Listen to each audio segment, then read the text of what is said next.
everyone, my name is Jayashree Pradhan and I have secured All India rank 52 this year in UPSC 2023 and I'm from Darjeeling, West Bengal. This was my first mains and I have been able to score well. I got good marks in mains, obviously hence the rank.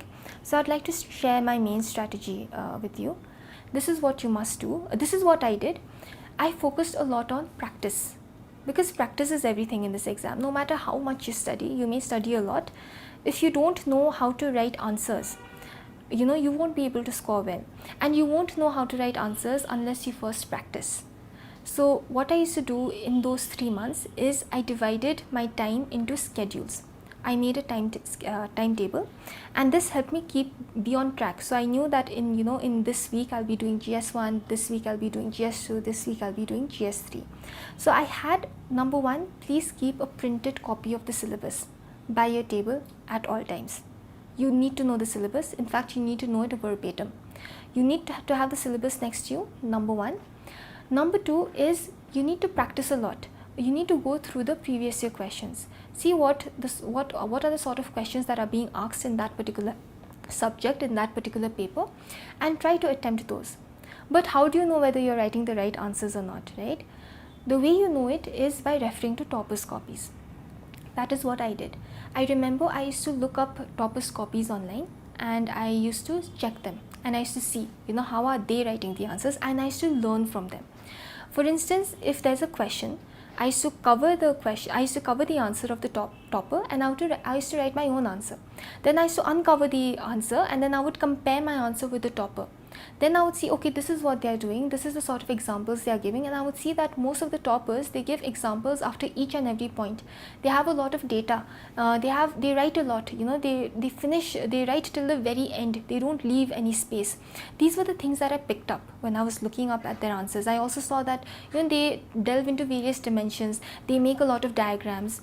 So this is something that I learnt from them, and I used to incorporate these in my answers, and I used to practice a lot.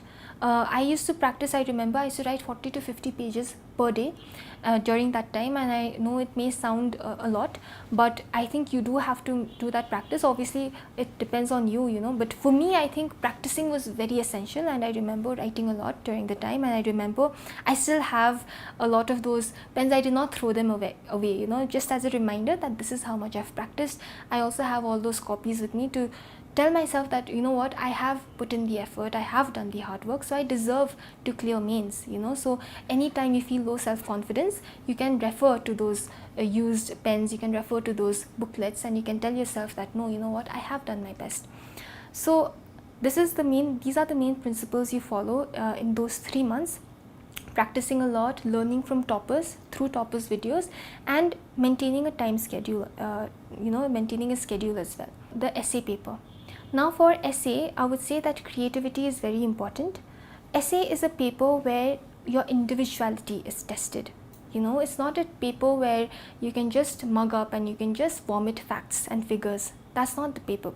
That paper is where you can show the way you think, and I take that as an opportunity. So be very creative with the essay, and for me, I decided I would not follow too many rules when it comes to the essay. I decided that I will focus on the language. The language has to be good there, number one. The second is I collected a lot of examples. So I had made this fact sheet, a few A4 sized sheets.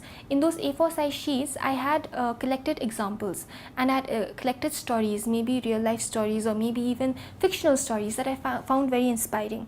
And I remember thinking that if an essay comes, I will take inspiration from these stories, or I may even quote one of those stories, right? So have that A4. I used to have that A4 sheet size paper with me, and that was my source for essay.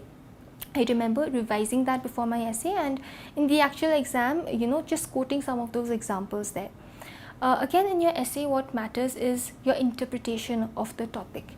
Your topic interpretation has to be very good. You have to understand the essay very well.